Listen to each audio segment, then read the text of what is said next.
La tour de Babel.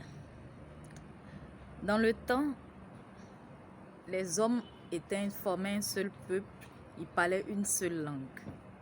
Et un jour, ils se sont entendus, ils disent qu'ils vont bâtir une tour qui va aller jusqu'au ciel. Et ils ont commencé à bâtir la tour. Et quand Dieu a vu ça, il dit, ils forment un seul peuple, ils parlent une seule langue. Avec ce que je vois là, plus rien ne pourra les arrêter. Ok, je sais ce que je vais faire. Et Dieu a envoyé la confusion entre eux. Ils ont commencé à ne plus s'entendre. Quand lui la parle, il n'entend plus. L'autre qui est à côté n'entend plus. Et il les a dispersés sur toute la terre. Voilà l'origine des langues, de la diversité des langues. Maintenant, la leçon à tirer dans cette histoire, ce que nous devons comprendre, c'est que l'union fait la force.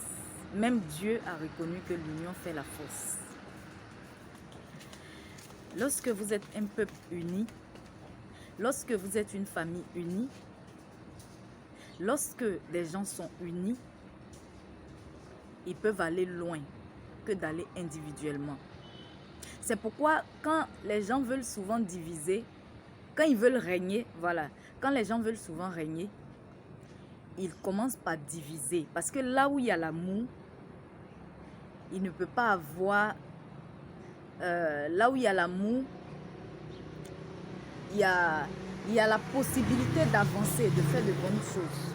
Mais c'est quand il n'y a pas l'amour, quand il y a les querelles, quand il y a la jalousie, c'est là que quelqu'un peut dominer sur vous. Je prends par exemple le cas d'une famille.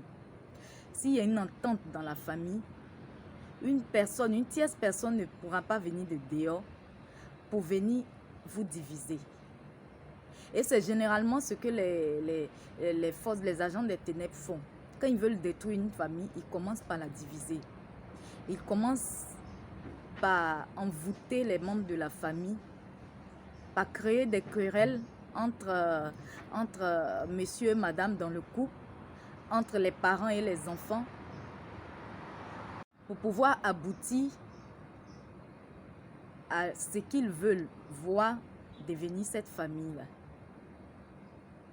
Donc, comme je le disais, dans cette histoire de la tour de Babel, la leçon à retenir, c'est que l'union fait la force. Mais l'union, pas n'importe quelle union.